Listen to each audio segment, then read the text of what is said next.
जय श्री जगन्नाथ सांग मैंने नमस्कार तड़का बैरिना को आपण बहुत बहुत स्वागत आशा करें भलरे थे। आज आम या सुजी नड़िया क्षीर गोटे बहुत टेस्टी रेसिपीटे।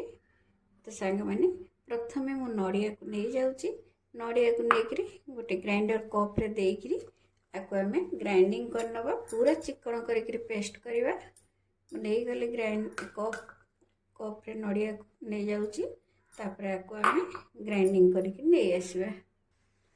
ये चिकन होती आउे टिके पानी देकर आउ टिके फाइन पेस्ट करके नहीं आसवा। एवं देखो ये पूरा फाइन हो जाइए पेस्ट ये चिकन करके आम बाहर करनवा। ये गोटे पैन बसई नहीं पैन रे मुझे दूसरी 2-4 चामच चीनी यहाँ को आम चीनीटा को कैरमलाइज करवा। तो गैस रो फ्लेम को लो करके आपको आम चलेबा चीनी को आम स्लो करके छाड़ीदबा जो थे आम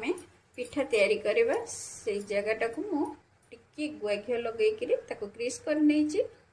सांग माने चीनीटा को आम बिल्कुल लाल कर बिल्कुल कला करवानी टिके रेड है पर आम आपको ढालीदे ना पिकुड़िया लगे एतिकी आम आपको ढाली नवा ठंडा हो गले सेट हो देखो सांग मैंने सेट हो जाइए। सांग मैंने भिडियोटी को संपूर्ण देखूँ भल लगे लाइक शेयर सब्सक्राइब करनी पाखे थी बेल आइकन को क्लिक करनी जहाद्वारा आपण मैंने मोर सब वीडियो नोटिफिकेशन प्रथम पाइपर। ग्राइंडिंग कला नड़िया को गोटे एमती गोटे जाली रे ताको सब छाणी नौ देखु गोटे गिनारे एमती नड़ियार क्षीर को पूरा छाणी नहीं एबे मो पैन बसे देछि एथिरे आमे सुजी को जंतीबा माप करके नेबे गोटे गिना क्षीर नहीं जाइछि गोटे गिना क्षीर लगी मु नहीं जाइछि बड़ गोटे चामच चीनी चीनीटा आपण को हिसाब रे देबे मिठा जदि अधिका खाउछंती ताहले मिठा अधिका देबे।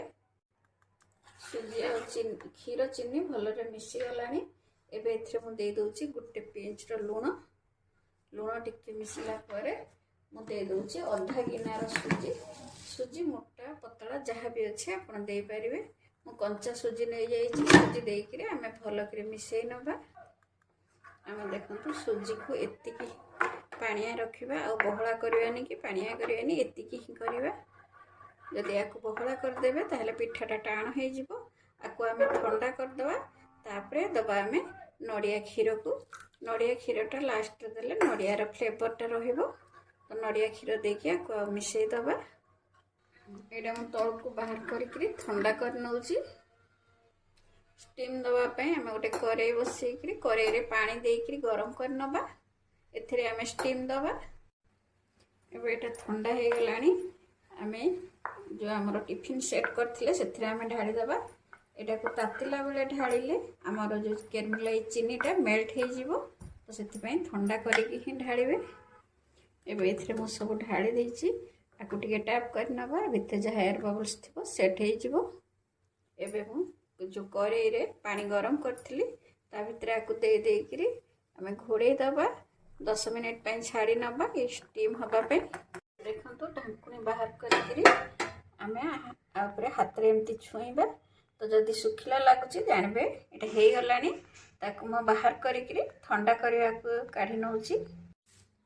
देखो आपको आम गोटे प्लेट रे उल्टे नहीं जावा देखो ये पूरा बढ़िया क्लीन भाव में बाहर पड़ी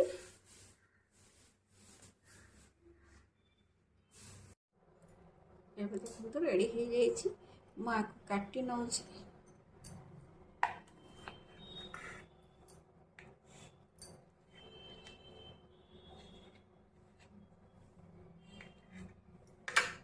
देखो मो पाखे काटिक आपको देखा ये केते स्पंजी टिके पाखर देखु जमती आमर छेना झिली से स्पंजी होती। तो सांग माने यहाँ को थरे निश्चय घरे ट्राए करंतु केमती लगिला मो सहित निश्चय कमेंट रे शेयर करंतु एमती स्वादिष्ट मिठा जोटा कि पार्टी रे पकु पकु मिल जीवो सेमती मिठाटी तैयारी करंतु जदि भल लगी मत निश्चय कमेंट करंतु रहिली जय जगन्नाथ पुणी देखा हबो आ गोटे नुआ